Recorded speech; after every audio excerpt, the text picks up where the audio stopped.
Well, good afternoon, everybody, and welcome to episode 6 of our IRRV Severnside Southwest Association sponsor spotlight. So, Ian and I today are joined by Chris Sharratt from Business Smart Solutions. Chris, do you just want to introduce yourself to everybody, say a little bit about your role and your career to date, please? Yes, of course. So, as you said, I'm Chris Sharratt, the talent partner of Business Smart Solutions. I started back in November 2025. It's gone so fast, but time flies when you're having fun. And prior to this, I have been recruiting into public sector finance and revenues for, I think, about 4 years before I started BSS. So, yeah, I've been doing this quite a long time. So yeah, but I'm having the best time at BSS. It's a fantastic company doing a lot of great work. No, that's great, mate. So, the next question I always ask people is just to warm me up a bit about home working or office working, but it looks like you're in your kitchen, mate. So, I'm assuming it's a flexible working policy at Business Smart Solutions. Definitely, yes. We all work from home. I think when you've got quite a fast-paced job, I think it's really important to have that work-life balance. Definitely. And so while you're in the kitchen, topical to ask, and we've had some great answers on this show so far, Mhm. but do you prefer tea or coffee and what and why? Ooh, it's got to be coffee because it just gives you that bit of energy, and it's nice with a little bit of brandy or whiskey, whiskey in sometimes. But I don't have that while I'm at work, by the way. I don't No, don't do Way. that. It's okay, Chris. I think we've only got about 7 subscribers, mate, so it's not going to get cast far and wide. Don't worry about it's that. taking off. Yeah, it is. Yeah, yeah. Saying that though, I prefer whiskey in my coffee rather than brandy, but there we go.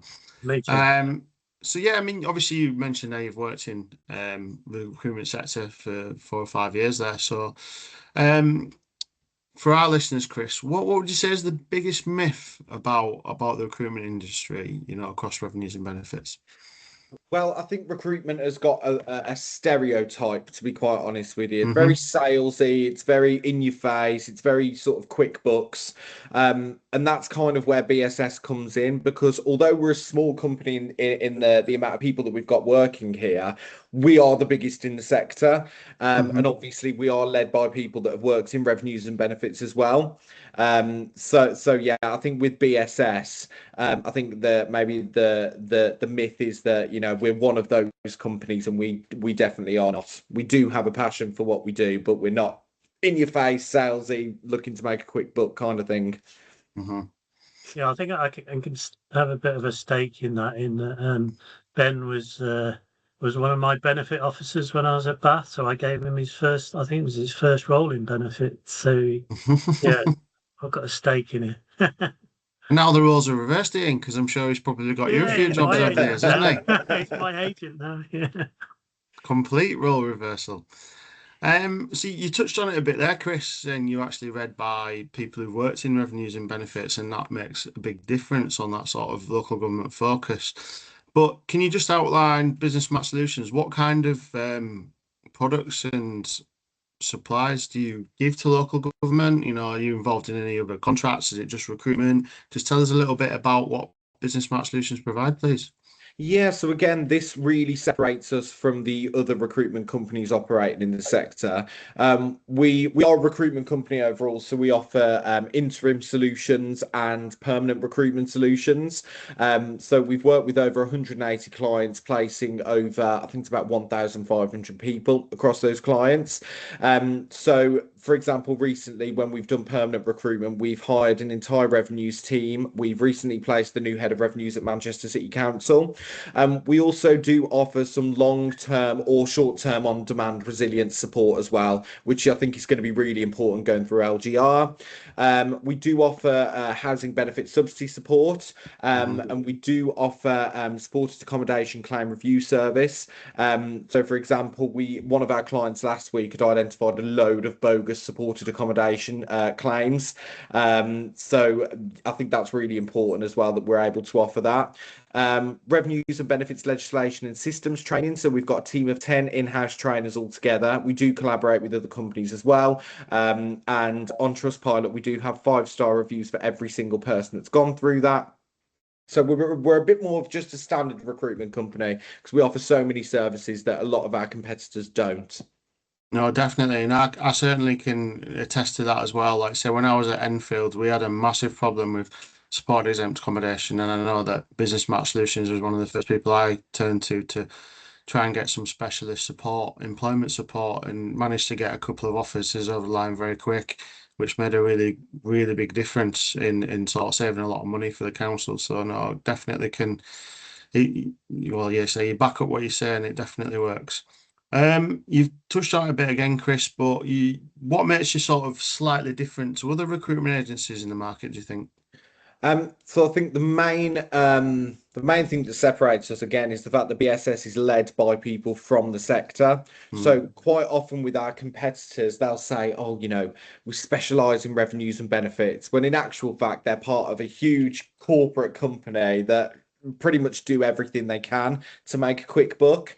BSS, like I say, Ben has a very long-standing career within revenues and benefits. We've also got Leanne, our contract manager, so they know all the ins and outs of the sector, from processing to any strategic decisions made within a team.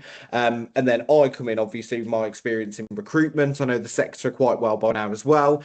So yeah, I'd say the knowledge and expertise that we have is unparalleled when it comes to our competitors. And I think we actually care about what we do. Like we don't have Ferraris parked on the drive. We don't have Rolexes on our wrists. Like we genuinely do care about what we do. We're not looking to make a quick buck, and we're really proud of the results that we see based on the work that we do supporting projects and placing people from junior stages right through to heads of department. no, that's really good. And last one for me before Ian takes over, really, Chris. So, like a normal working week for you, how many roles do you, on average, supply to Oh, councils? Does it go through like peaks and troughs, or is it pretty steady? comes in waves, definitely. So I think this morning we've placed two people. We've had a meeting to recruit another five people. We've had Mm-hmm. another request through for another seven officers. But next week it'll probably go dead, and that's when we can focus on all the admin stuff. So it definitely has peaks and troughs, and it definitely comes in waves. But it's been really steady since I've joined. Ah, good stuff. Cheers, mate. Thanks, Chris. Yeah, so I'm sort of looking at it from a local authority perspective and challenges that councils are facing, and obviously Tom and myself face a number of challenges where we've been. But what would you say are the sort of typical challenges at the moment that your local authority customers are experiencing? I think LGR as a whole, Mm-hmm. purely because there's very few unitary authorities that actually existed before every single council was going to be thrown into the deep end.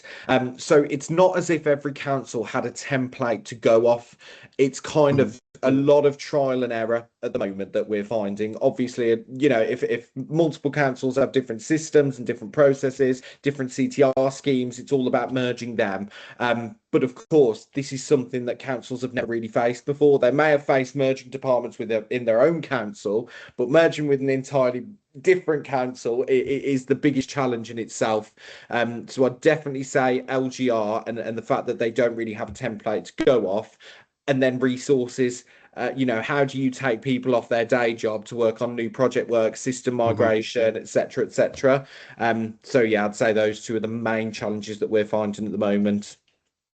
Yeah, thanks. And obviously, I'm in both myself and Tom are in councils at the moment that aren't going through LGR. We may well be at some point soon. What other sort of challenges would you see that for people like us? What are the typical things if you're not hitting LGR? What's the sort of thing you're seeing? I mean, we talked about temporary accommodation as an example. Is there any other areas where you're getting a lot of requests? Can you do this for me? Yeah, I think as well, there's a lot of councils that are struggling with their collection rate as well. Obviously, recovery off it's a very candidate short market, first of all. Mm-hmm. So with resources, a lot of senior leaders are really struggling on where to deploy their best people.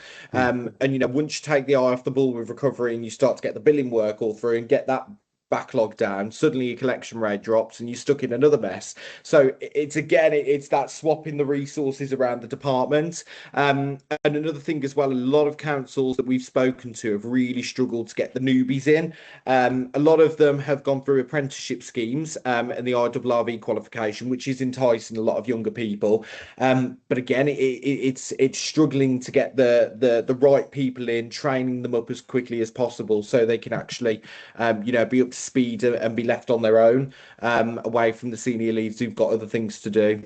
So are there enough people out there for local government? If I'm looking for somebody tomorrow, is there always going to be somebody there, or is it Well, I just think luck? a problem with young people is they're very, very picky and they don't look at the end goal.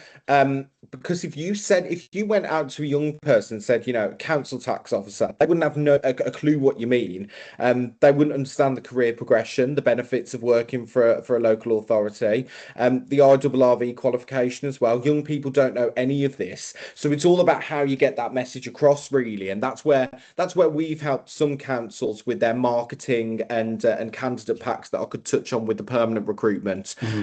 So yeah, I think when it comes to local government jobs, young people just don't seem to think of it. They seem to think of the jobs that you kind of hear of when you're in college and you can go do courses for. And so there's a whole world to discover that they just don't know about. Yeah, no, I think that's a good point in terms of the marketing and getting that message out there. It is something that we do tend to miss. I mean, we're kind of running from one problem to the next and going, okay, right, I need one of them. I need one. We haven't thought about that longer term. So it's a good point. So it kind of leads me on to the next point, which is around innovation and the future. Are you looking at any sort of new products that you might want to bring to market? Any services or developments that you're excited about, or is it just a case of we keep going what we're doing? Yeah, so I don't think we're ever going to be the type of company that, creates platforms for outreach for customers or creates a new system that you can do processing on. I think our bread and butter is recruitment and supporting with resources. So the one thing that we've really focused on this year, especially with LGR, is the resilience contracts. That's a service that we've had for 2 or 3 years with one of our clients, Chorley and South Ribble. But now it's starting to pick up a bit more. So resilience contract, off-site processing that, your team don't really have to manage. Because if we put someone temporary in your team, that's another person for you to manage. Whereas resilience contract, we've got Leanne now. We can do quality checking, for example. We can take all of that stress off you. So I'd say resilience contract is kind of our newer product that we're bringing to the market. So if I'm a potential contractor listening to this and thinking, I want to move it, I've got my next redundancy coming up or whatever, there's opportunities with LGR to go and do something else. How do I get involved with you in terms of, is it easy for me to register, and what's the process with the local authority when I start working for them? Is there any technology involved? What do I have to do? So all you have to do is actually register on our website and just reach out to us, and then we set up a meeting with you, and you kind of tell us what you want. Because if you're a contractor, you tend to have you already have the freedom to be able to kind of pick and choose what you want. For example, a lot of our candidates, they could have come from senior management level and they're just looking to do processing. So if you register on our website, tell us what you want, we will call you when we find a contract that is what you want, and then hopefully you'll start and it's kind of an easy breeze. Yeah, I mean, I've certainly talked to a few people recently who said, "Oh, I'm thinking I've had enough here. I'm thinking of doing contracting, but it's a bit risky."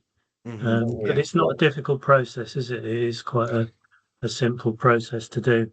Yeah, it's not a difficult process in itself, but there are things you've got to bear in mind. Like, for example, if you're a temp, you don't get the same benefits as a permanent member of staff, and that's something you do have to weigh up. Yeah, So yeah. yeah, no, that's a good point. So I guess that takes me on to success stories then. Is there anything that you would like to share with any of our members in terms of successes, projects that you've run? You've talked about resilient. Anything that comes to mind that would be good to share? Definitely. Well, we were actually nominated for an award recently, the IRRV Awards, for our work with Chorley and South Ribble. So we've been working with them now for 5 years, and we're contracted until 2027. And what we do is we offer on-demand support across benefits that we have since 2022, sorry, revenues customer service agents since 2024, and then their HBAA reviews since this year. And so we've just had nothing but positive feedback from candidates, clients, and most importantly, the residents as well, that have found it much easier, much smoother process, getting in touch with the council and going through any of their issues, recovering money, etc. So it's really nice to see the results of that through everyone that's in participation. Yeah, was that the last IRRV Awards? Was it that you won that? Yes, yeah. Yeah. So was that a good shared experience at the event? Did you all enjoy the Yeah. evening? Definitely. And that's what's most important to us, is when we get clients come up to us and say, oh my gosh, the person that you placed in our team has been a godsend. And for example, some of our clients have had backlogs, sorry, of like 40,000 pieces. And we've got it straight down to like 5,000, 10,000 within a month or two. So it's really nice to have that feedback in person, be able to go Yeah. to these conferences, award ceremonies, etc. Yeah. No, I mean, I won't mention names, but I've certainly worked with some of the people you've put into authorities I've worked with, and one particular person on recovery was absolutely fantastic. And if I get a chance, I'll pinch her again. And I suspect that's one of those things that happens is that you sort of meeting a lot of people through this business, and you get to find some really, really good candidates. Absolutely. That's from me. Tom, do you want to? No, I was just saying I'm guilty of exactly the same thing, Ian, with Business Smart Solutions, because one of my benefits team leaders was actually a Business Smart Solutions temp before we nabbed him on a permanent. So yeah, it does happen. And like I say, Chris, with that shortage of people and ready to come in with the knowledge, like I say, it puts you in a difficult position, doesn't it? So I mean, certainly, I don't know what it's like at Reading, Ian, but Liverpool has got a really mature workforce in terms of work age, and it seems there's not a week that doesn't go by where someone retires or asks for some figures or just resigns. So it's obviously open season for temps really, if we can find the candidates, but. Yeah, there's a lot of. I mean, one thing, Chris, you mentioned a lot about like council tax. So, one thing that's been mentioned in a lot of conferences I've been at recently is lack of business rates knowledge, and that people are retiring. There's a lot of expertise leading the industry. Are you seeing that as a particular need? Because you mentioned like supported accommodation. Are you seeing that business rate staff are sort of few and far between now as well? Yeah, definitely. So, well, council tax officers is a very candidate short market, and business Mm. rates is far worse. So obviously, per council, you're lucky if you have like 4 or 5 people on business rates. Mhm. So when we place someone, they tend to be longer contracts because they tend to keep hold of them. And again, then there comes this issue of, when you've got people retiring or you lose people, you need to train your council tax officers on business rates. How do you take the time to do that? And it just further adds to the pressure, doesn't it, really? Mhm. So yeah, one thing that we're finding is that not many people seem to be getting trained on business rates at the moment. And there seems to be a lot of temps in post for quite a long time. But what does the future hold for that? I don't know at the moment. It all just falls back to that thing about getting the newbies in. So I don't know if it's, maybe I wouldn't call it a ticking time bomb at the moment, but I think in a few years we might face a mass shortages of business rates officers. No, I wouldn't even say in a few years. I think it's pretty much now. It's took us a Mm, long time to get anyone in at Liverpool with the necessary knowledge. We've found one now, but again, it's a temporary employee. It's yeah, not a yeah. permanent member of staff. So you mentioned there about people getting in touch with you and having conversations. Are you registered with all the frameworks? I mean, a lot of contracts go through Matrix at Liverpool, Common Sharer, things like this. Are you on any frameworks like that? Yep, so we are on all of the frameworks to work with all of the councils. And again, if you want, even if you're just looking for a bit of advice on what to do, you can come to us. If you're looking for a company to work with, for example, that you want to increase your outreach to customers, we can refer you to them. That's the best part about being part of these associations and going to all of these events, is that you don't just have to come to us for recruitment. If you want a recommendation of a debt collector or whatever, we can refer you to them as well. But yeah, we're on all of the platforms to be able to work with us. And if you ever just want a meeting, you can always just reach out to find out a bit more about what we do. We also send out our magazine that we've just created. We had our first issue about 2 months ago, with our second coming in September. So yeah, everyone can get in touch if they need. Oh, that's great. And the only other thing I was going to ask you about, you mentioned permanent recruitment. So you said you head of revenues, I think, for Manchester City Council. Yes, yeah. So how did that come about? And is that something that you're starting to see more, like permanent recruitment becoming necessary? Yeah, so with permanent recruitment, I think something that we've seen over the past few years in the job market is that people just aren't looking at job boards anymore. So it's not good enough to just post an ad and just expect people to come to you. I think it's really flipped now, and outreach is more important than ever. So with Manchester City Council, we had to do the marketing. So we did like the LinkedIn banners, Yeah. and we created a candidate pack that gives a bit more of an insight as well. Because, like I said, I think it's very outdated to just do a standard job post on Indeed and just expect people to be looking at the files that are at the very bottom that you miss. So that's where we can send them the candidate packs, make sure that they've read them. We do all of the screening process as well. So we have the initial calls just to gauge their interest, but then we set up Teams calls to go through some interview style questions just to make sure they're the right fit for the role. No, sounds good. Excellent. So in terms of sort of thinking more of a more broader questions now, Chris, so could you, one piece of advice you give to local authorities today? You know, you mentioned that there's skill shortages, you've mentioned that, you know, recruitment's difficult.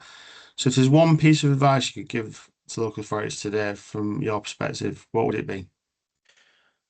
Probably just come to as many events as possible and network as much as possible. Mm-hmm. I think it's so important going forward that people just share best experience and best practice. Mm-hmm. Because at the end of the day, it's not like your business is competing with each other. You're there to serve the same people of the UK. Mm-hmm. So yeah, I think networking is just so important, and reaching out to whatever third party companies you can that can help out as well. LinkedIn as well is a very useful tool. Looking at podcasts like this, for example, and just learning about what different people do. No, that's great. So, yeah, I completely agree with networking. So, whilst we're on the subject of that, I mean, what events can we see Business Smart Solutions at for the rest of the year? So we will be at Send by the Sea in a couple of weeks. We are actually doing a speech on day 2. So if anyone watching this is coming to it, be sure to look out for us and get some nice pictures at some nice. So what are you talking about? So we'll be talking about what we do, the work that we do in the sector, all of our successes and what we can offer our clients and candidates. We're also going to be going to the Scottish IRRV conference the week after, which is exciting.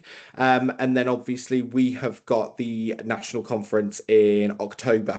So I think it's less than 2 months now, isn't it, until that one, where we will be exhibiting. We've got a brand new stand that's being built for us at the moment that we're really excited about. So, and we've also got our magazine that we're going to be having there. No, great stuff, mate. So, where can people find out more about Business Smart Solutions, Chris? If someone wants to get in touch with you after today, what's the best way for them to reach you? Yeah, so we've got our website, businesssmartsolutions.co.uk. We're also on LinkedIn as well. All you have to do is just drop us a message. That's all you have to do. Or you can register on our website, so your CV comes straight through that we can read. You can also email us. So mine is chris@businesssmartsolutions.co.uk. Then for Mark, Ben, it will just be their names at the front. So yeah, I'd say LinkedIn and our website. Perfect. And just to peacock a bit, Chris, so how many candidates have you got registered on your website at the moment? Oh gosh, well, over 1,500 placements. I think our database would have probably about 1,800, maybe something like that. Yeah, so we've got quite a lot of people, but they're in all areas from customer service, rev spends. We've got a few housing in there because we've sometimes dipped our toes in there Yeah. when they've needed support. But we've got all levels of seniority as well, and systems. That's one that people don't mention. We've got systems people as well. Yeah, yeah. No, that's great. So last question then, Chris, as well. So in terms of geographical coverage, are you working with councils mainly in the south and the north, or are you just UK based? All over, all over. So this morning we've had a meeting with people at the very down south. We've just placed someone in Wales, and we're doing a little bit of work in Scotland, London. We're everywhere we are. No, great, good stuff. I've got one more question, Tom. Go on, Our wordsmith, we're asking everybody for a one-word answer of how you would describe the future of local government. And we're going to compile these into a big list at the end. I would well say done, Ian. I skipped over that one. It's good job you're here, mate. my one-word answer would probably be exciting. Because and I know obviously there's going to be a lot of challenges with LGR, but I also think it's very exciting to be able to work with people that you've never known before, grow teams, implement new processes, new ideas. So I think that there's while it's going to be a challenge, I think it is also very exciting. I think that's a good word for your type of business as well. Whereas, something like enforcement agents, it's a bit nervy with what's going on. With yourselves, it is quite an exciting time, I guess. Yeah, definitely. And I think it's really exciting to see, people from different councils working together. When we come to these events and you just see people making friends and staying in touch, I think that's going to be a really exciting part of it is the relationships that are going to come out of it. Awesome. Absolutely. Like I said, we spoke yesterday to another sponsor and they were saying the same, grab the opportunity. There's a lot of good stuff that can happen out of it. I think there's a lot of doom and gloom over LGR, but there's also, you mentioned excitement, someone else said transformative. So there's a lot of opportunity as well at the same time. So I think you're quite right to be excited, Chris. Yeah. But thank you so much for that today. It was a really good conversation. And like I say, we'll really happy to have Business Smart Solutions as a sponsor of IRRV Severnside Southwest. And thank you for everything you do to help us. We look forward to seeing your brand spanking banner at the conference in a few weeks. Yeah. Cheers, Chris. Cheers. Lovely. Thank you very much for that.